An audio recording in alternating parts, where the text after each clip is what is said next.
second or third. Yeah, something like that. He's picked it once.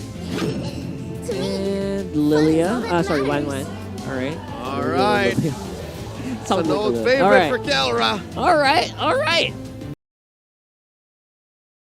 This time around, we'll see if Rora can at least get to a later game, because if you missed game one, it was because it was a record-breaking, 934 or so. So we'll see. Adjustments here. Egon, how are we feeling about the lineups? Okay, so far, I like that the Terizla is finally on the XP lane in the hands of Edward, because yesterday we saw Edward rock this Terizla.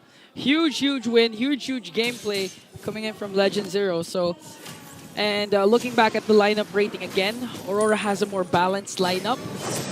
So I think they can counter out or at least prevent the early aggression that Fnatic Onic plans to do.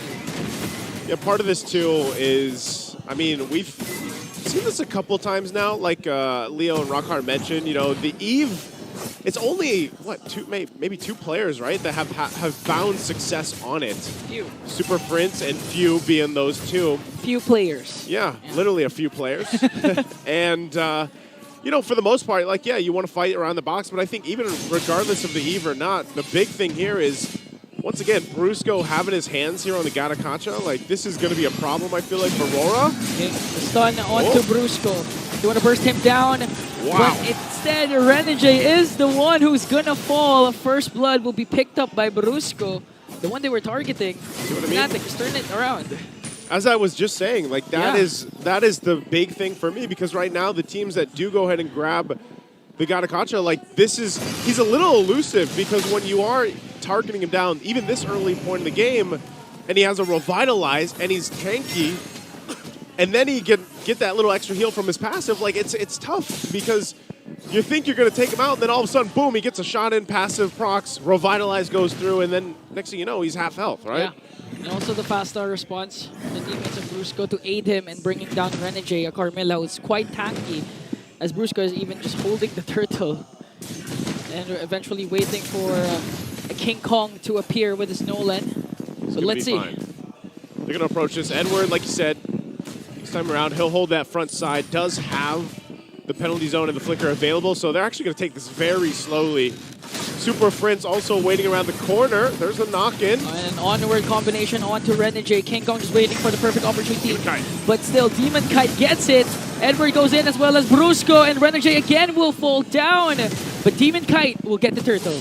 Yeah, Demon Kite gets the turtle. That might be all they're looking for right now. They don't want to give too much over to Fnatic Onic Philippines. Again, this lineup that they have, especially the fact that we have Renegade on a Carmilla, they want to be able to play into their team fights, especially later on. And what I mean by that, too, is for Domeng to use that Harith later, once that Curse of Blood is used, or UA lands that knock through with the Eternal Guard, then that's great. But they need certain timings with Rora's lineup, whereas Fnatic Onic, they have enough crowd control and just kind of innate durability on the lineup that they have that they can actually just fight. They can skirmish. They can be fine. And whether King Kong is there or not, you'd be surprised at how much damage is going to come through between, you know, Super Prince, Kirk, and Brusco, especially because Kirk has the Warcry emblem, and he already gets the Thunderbelt locked in at this point in the game. Yeah, he actually likes it when you're dealing damage to him, because eventually, when his passive is stacked, and he casts his Primal Wrath, boom. Oh, you're the one who's going to need an ambulance. Yeah, and that's what I mean, like the durability of this lineup is tough. Whoa, here we go. This is, by the way, real quick, the all-time total damage taken in MPL Philippines from Season 1 to Season 14. That's a whole lot of numbers. 1.380548055. That's 1,380,548,055. That's a lot of damage. So now there's a big race. Damn. There's a big damn race between total minutes watched, hours watched versus total damage. We're all about billions today. Yeah, billions. Man, what would I do for some billions? Billions of what? Pesos. Pesos? Pesos or dollars, whichever, you know? I mean, you know what I would do? I would get all the recalls of all the teams in MPLPH. That's the first thing you would do if you had billions. All right, you know what? That means I need a financial advisor. No, we'll leave it at that. You know, yeah, at that point, no, you have all the calls. Turtles up here, second one of the game. Back to it. Kirk holding down the front side. Renegade trying to get some vision there as well. Okay. They're going to go for this. King Kong waiting patiently. Super Prince also picking up the glowing wand in this. They'll take their time. Is Demon Kai able to get this? Brusco with the AOG, and this time King Kong gets the turtle.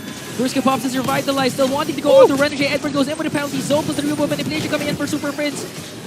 And let's see, because King Kong's still working on Yue, and he's going to bring down Yue. A turtle plus a kill. No trades for Aurora. Yeah, that time around, Rora doesn't get the turtle, unfortunately for them. And you see how slow they're taking those too. They're taking them, that turtle, to about half health or a little bit lower.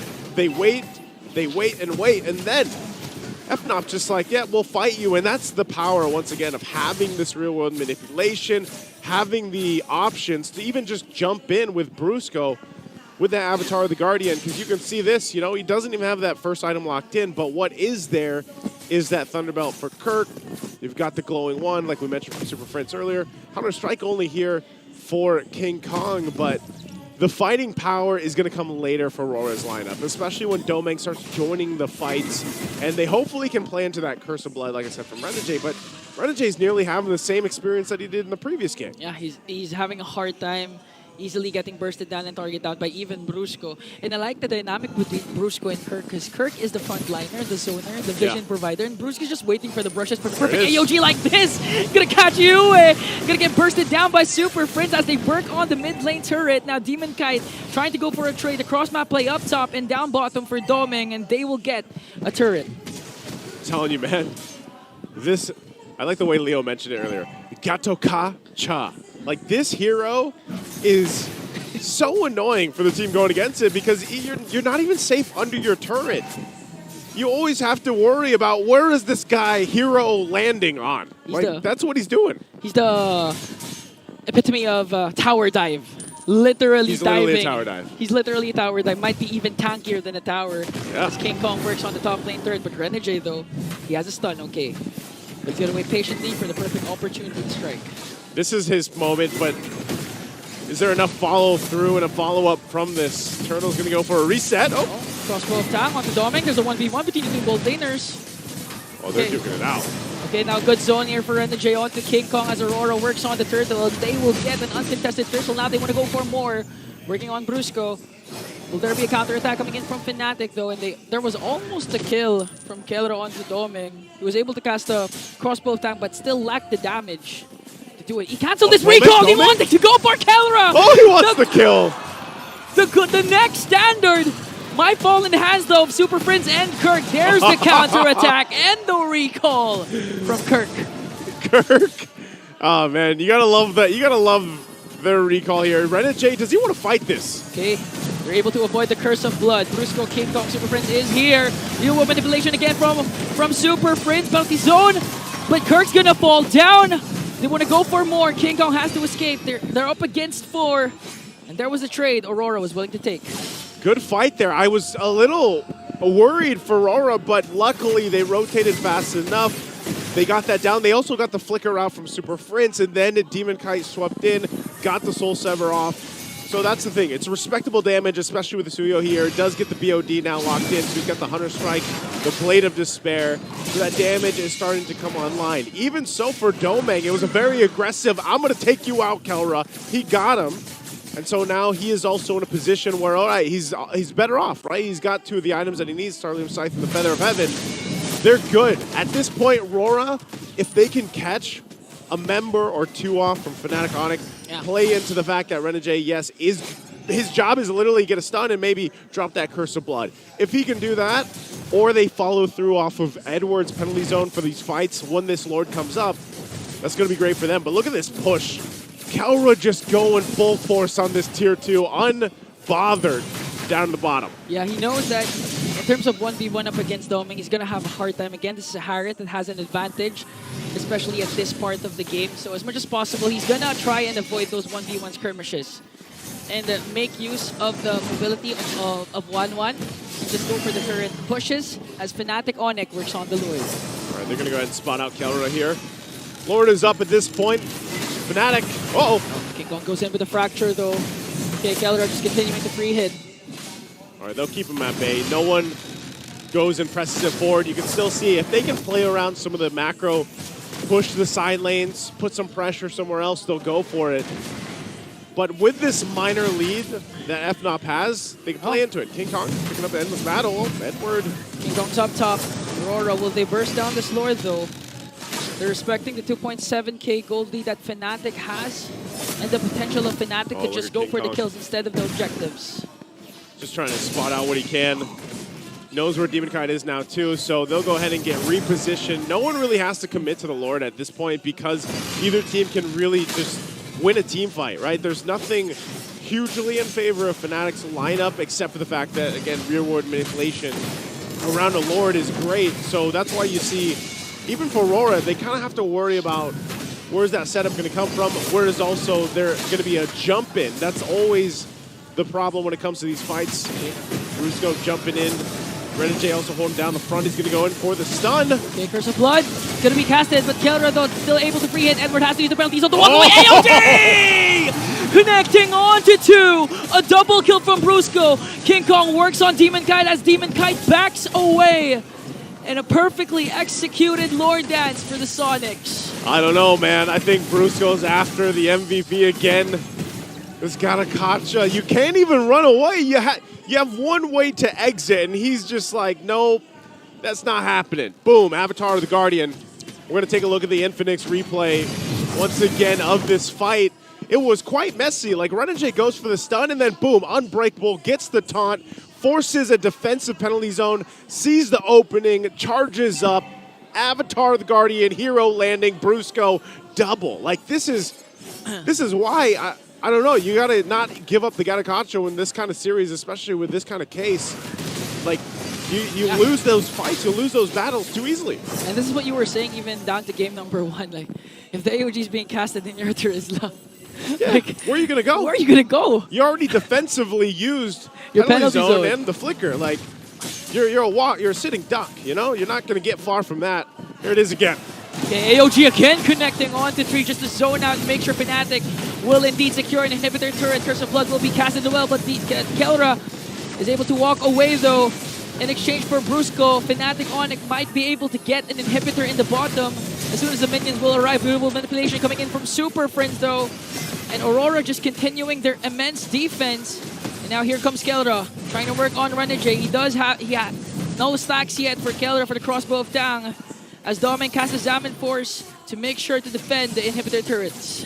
That time around, Brusco jumps in, hoping that they can at least get that turret off that first Lord. Doesn't happen, so Rora does go ahead and defend successfully.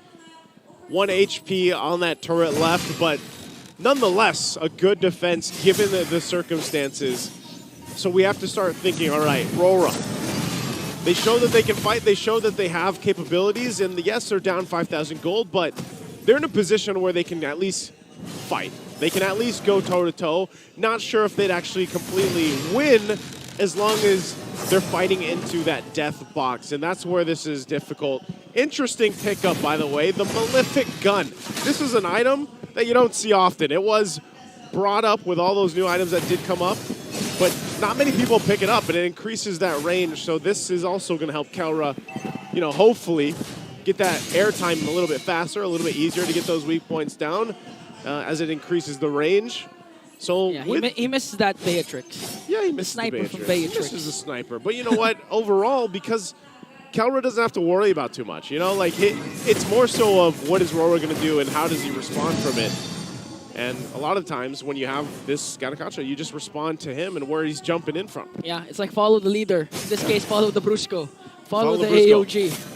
And for Aurora, the thing is, you have a lot of kit. You have the Curse of Blood, you have the Penalty Zone, a lot even Zaman Force, and of course, the ult coming in from Yue.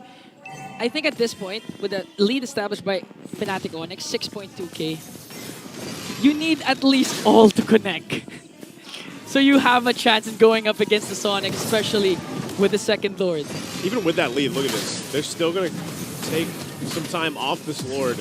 Not going. Oh, no. Renegade goes in with the Curse of Blood onto the backline, but gonna get punished by King Kong with the Fracture. AOG again coming in from Brusco, but Doming answers right back with a kill of his own as Kirk brings down Domek. And here Kelra. comes Kelra all the way from the back, working on Demon Kite. Not even afraid to go up against two. Edward getting back up a kill onto Kirk. And a 1v1 between Kelra and That's Yue. And that's it. King Kong works on the base, but Demon Kite and Edward is here. They have minions onto the bottom lane. It's going to be enhanced. Kelra just continuing to work on Edward. Here comes the crossbow of Tang. Eventually he's going to bring down Legend Zero. Legend Zero stays alive. And the defense from Aurora will succeed. Oh, I thought that was going to be it, man, but unfortunately not enough. And King Kong was marching in with those minions. But Rora will live to fight another day. That body of Smith passive really came in clutch there for Redward. Not going down, but right now the Lord is up. Fnop will go ahead and get in position for this. Rora, it looks like they still want to fight, possibly to try to steal this away or do something. But again, they're just throwing their bodies towards Fnop, really wanting to fight. Oh, waiting for a better result. Okay, AOG coming in from Brusco all the way to the back. Oh! And Demon Kai gets the Lord, but they're going to bring down Domek, Renegade, and Demon Kai. Fnatic Onic doesn't care about the Lord. They want to go for the kill. Goodbye, Yue. Goodbye, game 2. Fnatic is on match point. Took them a little bit longer, but they're going to charge up and wait to march into the base here as they go and show off. They're all charged up. Fnatic just savoring the moments, and again, thunder, lightning, brighter than the lights of Aurora. Match point.